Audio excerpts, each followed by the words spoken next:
नमस्ते बच्चों। हिंदी के इस पीरियड में आप लोगों का स्वागत है। कल हम सब पढ़े थे नाना साहब की पुत्री मैना देवी को भस्म कर दिया गया। आज हम उसी पाठ का अभ्यास कार्य करेंगे। तो पहला प्रश्न क्या है? बालिका मैना ने सेनापति हे को कौन कौन से तर्क देकर महल की रक्षा के लिए प्रेरित किया? उसने कौन कौन सा तर्क दिया कि जिससे उसके महल की रक्षा हो सके? क्या क्या तर्क दिया था? बालिका मैना ने सेनापति हे को महल की रक्षा के लिए निम्नलिखित तर्क दिए। अंग्रेजों के विरुद्ध शस्त्र उठाने वाले दोषी हो सकते हैं, किंतु यह महल दोषी नहीं है, पहला तर्क। फिर दूसरा क्या था? यह राजमहल उसे अर्थात मैना को बहुत प्रिय है, दो तर्क दिए। चलिए दूसरा प्रश्न क्या है? मैना जड़ पदार्थ मकान को बचाना चाहती थी, पर अंग्रेज उसे नष्ट करना चाहते थे। क्यों वह बचाना चाहती थी और अंग्रेज उसे नष्ट करना चाहते थे? मैना उसी राजमहल में पली बढ़ी थी, उसी में उसकी बचपन की, पिता की, परिवार की यादें समाई हुई थी। बचपन की सारी यादें उसी में थी, इसलिए वह जड़ मकान उसके लिए, जड़ मतलब जो हिले डुले ना, जो चले ना, निर्जीव, जड़ मकान उसके लिए भरी पूरी जिंदगी के समान था। वह उसके जीवन का भी सहारा हो सकता था, इसलिए वह उसे बचाना चाहती थी। अंग्रेजों के लिए वह राजमहल उनके दुश्मन नाना साहब की निशानी था। वे उनकी हर निशानी को मिट्टी में मिला देना चाहते थे, ताकि देश में फिर से कोई अंग्रेजों के विरुद्ध आवाज़ न उठाए। ये दूसरे का उत्तर हो गया। देखिए, पाठ को भी पढ़े हैं, इतिहास को भी देखते हैं। अंग्रेजों का यही रहता है कि इतना क्रूर दंड दो, इतना कठोर दंड दो, अमानवीय दंड दो कि उसको सुन करके फिर दूसरा कोई आज़ादी के लिए तैयार न हो। ऐसा उन लोगों का था। तीसरा प्रश्न क्या है? सर टॉमस हे के मैना पर दया भाव के क्या कारण थे? तो जान ही रहे हैं, सर टॉमस हे के मैना पर दया भाव कारण कि उनकी बेटी के साथ वो खेलती थी, रहती थी, उसकी सहेली थी। तो इसका उत्तर है, सर टॉमस स्वभाव से ही दयालु रहे होंगे, तभी तो वे उस किशोरी सुंदरी को देखते ही ठहर गए और उसके जीवन में रुचि लेने लगे। दूसरा कारण यह था कि वे मैना को पहचान गए। मैना उनकी मृत बेटी मेरी यहाँ पे उसका नाम, उनकी बेटी का नाम था, मेरी की बचपन की सहेली थी। तब हे उनके घर भी जाया करते थे। इन बातों ने हे के दिल में मैना के प्रति ममता जगा दी। तीसरा, मैना ने स्वयं अपनी करुणापूर्ण बातों से हे के मन में करुणा जगा दी, दया जगा दी। और चूँकि उनकी पुत्री मर चुकी थी, जो मेरी थी, इस वजह से उनमें थोड़ा सा मैना के प्रति पुत्री का मोह आया। ठीक है। चौथा, मैना की अंतिम इच्छा थी कि वह उस प्रासाद महल के ढेर पर बैठकर जी भर कर रो ले, ताकि पाषाण हृदय वाले जनरल ने किस भय से उसकी इच्छा पूर्ण न होने दी। तो क्या हुआ इसका उत्तर? जनरल आउटरम के मन में भय रहा होगा कि अगर उसने नाना साहब की बेटी के प्रति जरा भी सहानुभूति दिखाई तो ब्रिटिश सरकार का गुस्सा उस पर फूट पड़ेगा, उसे उसके लिए दंड भी मिल सकता है।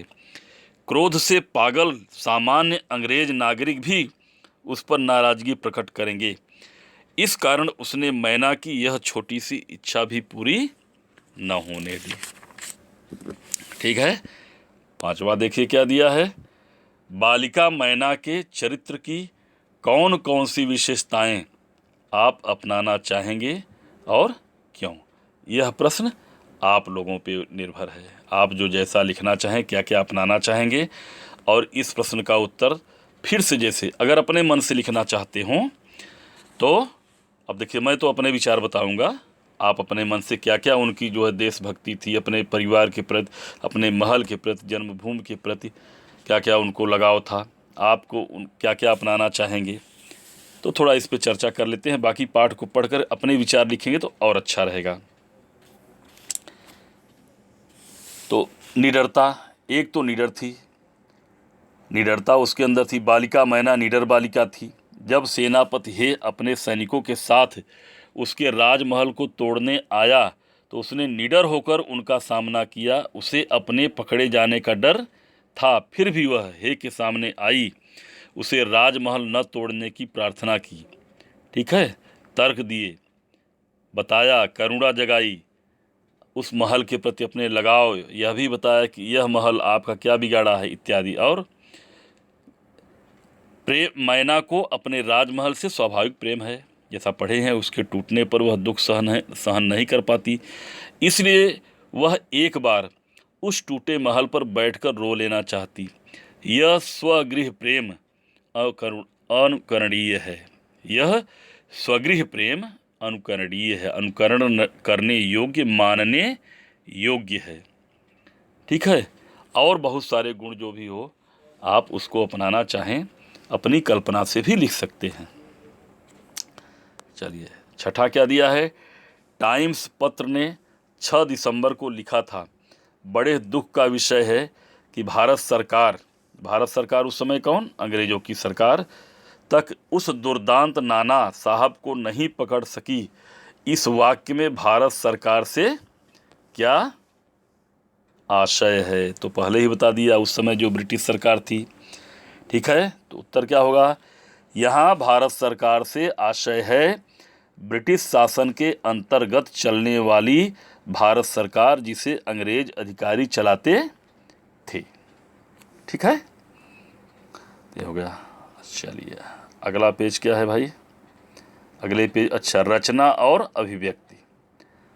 रचना और अभिव्यक्ति में 7वां प्रश्न है, स्वाधीनता आंदोलन को आगे बढ़ाने में इस प्रकार के लेखन की क्या भूमिका रही होगी। जो ये लेख लिखा गया है इसकी क्या भूमिका रही होगी, क्योंकि ये किसी पत्र में निकला था। स्वाधीनता आंदोलन को बढ़ाने में इस प्रकार के लेखों की भूमिका महत्वपूर्ण रही होगी। लोग जब अंग्रेज़ों के अत्याचारों को पढ़ते होंगे तो उनके विरुद्ध हो जाते होंगे। जब वे मैना जैसी निडर बालिका के निर्मम वध की बात सुनते होंगे तो उनका हृदय करुणा से भर उठता होगा। तब उनका मन त्याग, बलिदान और संघर्ष के लिए तैयार हो जाता होगा। इस प्रकार स्वाधीनता आंदोलन अपनी राह पर बढ़ता जाता होगा। देखिए, उस समय न टीवी थी, न रेडियो था, गांव तक यह बात कैसे फैलती। गांव में भी एक से एक क्रांतिकारी थे, शहरों में तो जैसे तैसे पहुंच जाता था, अखबार छपते थे, बहुत सारे अखबारों पे प्रतिबंध था, बहुत सारे अखबार छपते थे, चोरी छिपे जो है दूसरे तक पढ़ाए जाते थे, समाचार मिलता था। और गांव वाले सुनी सुनाई बातों पर सुनी सुनाई बातें जानते थे, तो इसलिए जो है अखबार के माध्यम से गांव तक की खबरें जैसे तैसे पहुंचती थी। तो धीरे धीरे धीरे धीरे धीरे पूरे देश में यह आंदोलन चला। 8वां, कल्पना कीजिए कि मैना के बलिदान की यह खबर आपको रेडियो पर प्रस्तुत करनी है। इन सूचनाओं के आधार पर आप एक रेडियो समाचार तैयार करें और कक्षा में भावपूर्ण शैली में इसको पढ़ें। तो ये मान के चलिए आप लोगों का एक प्रकार से गृह कार्य है। 1 पेज में, 2 पेज में इसी चीज़ को या इसी पाठ को आप बड़े आराम से अपने तरीके से लिख करके और लोगों को जैसे आप बताने जा रहे हैं, इस बात को लोगों को बताने जा रहे हैं कि अंग्रेज ने ऐसा किया, हमारे देवी मैना के साथ ऐसा हुआ। 1 पेज का तैयार करके और दिया है कि इसे कक्षा में सुना। तो जब कभी विद्यालय खुलेगा तो उस समय बारी बारी से मैं सबसे यह पूछूंगा, सब लोग अपनी प्रस्तुति देंगे कक्षा के अंदर। चलिए 9वां क्या दिया है, इस पाठ में रिपोर्ट के प्रारंभिक रूप की झलक मिलती है, लेकिन आज अखबारों में अधिकांश खबरें रिपोर्टाज की शैली में लिखी जाती हैं, रिपोर्टिंग जिसे बोलते हैं। कोई 2 खबरें किसी अखबार से काट कर अपनी कॉपी में चिपकाइए तथा कक्षा में पढ़कर सुनाइए। यह भी कार्य बाद में जब विद्यालय खुलेगा।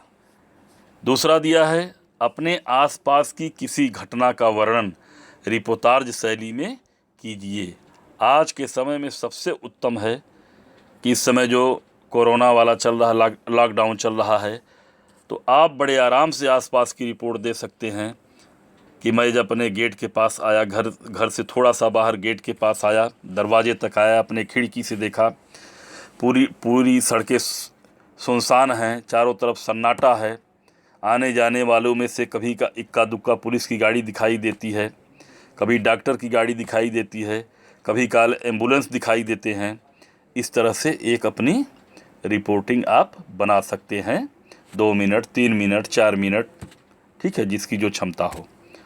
और उसे हम जब सब वही विद्यालय खुलने पे ही ये सब, लेकिन उसके लिए कहीं भी आपको बाहर नहीं जाना है, ठीक है, आपका दायरा आपके घर में ही है। अगला दिया है 10वां, आप किसी ऐसे बालक बालिका के बारे में एक अनुच्छेद लिखिए जिसने कोई बहादुरी का काम किया हो। यदि आपके आसपास आपकी जानकारी में अगर ऐसा कोई किया हो, कभी समाचार में देखे हों, तो उसको लिखिए। अन्यथा नेट पे अपना देख करके, बहुत सारे हर साल बच्चों को क्या बोलते हैं उससे, ब्रेवरी प्राइज़ जो मिलता है, बहादुरी पुरस्कार, ठीक है, वो मिलता है। उसमें बहुत सारे बच्चे रहते हैं, उनमें किसी के बारे में, उनकी लाइफ के बारे में आप जान करके लिख सकते हैं, ठीक है। आइए अब हम लोग देखते हैं भाषा अध्ययन। भाषा और वर्तनी का स्वरूप बदलता रहा है। इस पाठ में हिंदी गद्य का प्रारंभिक रूप व्यक्त हुआ है, जो लगभग 75-80 वर्ष पहले था।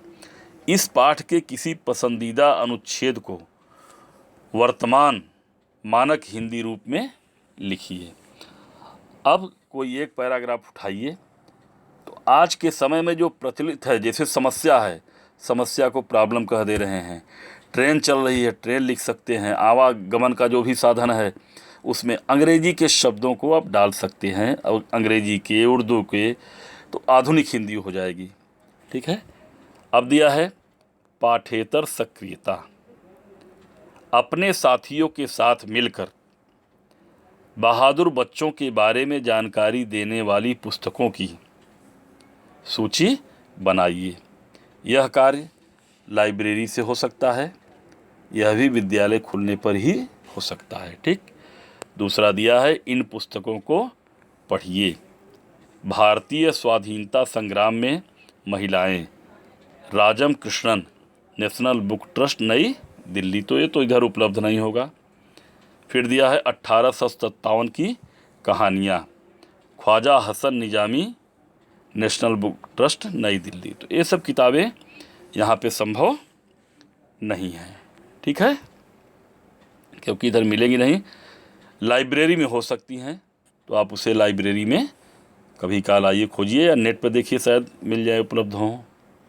चलिए अब दिया है, अपठित गद्यांश को पढ़कर दिए गए प्रश्नों के उत्तर दीजिए। तो यह भी आपका क्या है, गृह कार्य। इसको आप लोग बड़े आराम से इस पे पढ़िए, जो किताब आप डाउनलोड किए हैं, और अपनी कॉपी में इसको लिखिए गया। यह भी आपका गृह कार्य है, होमवर्क। छुट्टी में इत्मीनान से बड़े आराम से इस खूब 2-3 पैराग्राफ दिया है, इसको पढ़िएगा और 5 उत्तर को लिखिएगा, ठीक है। और अब इसी के साथ यह पाठ समाप्त होता है, इसका अभ्यास कार्य। अगला पाठ अगले वीडियो में। तब तक के लिए धन्यवाद।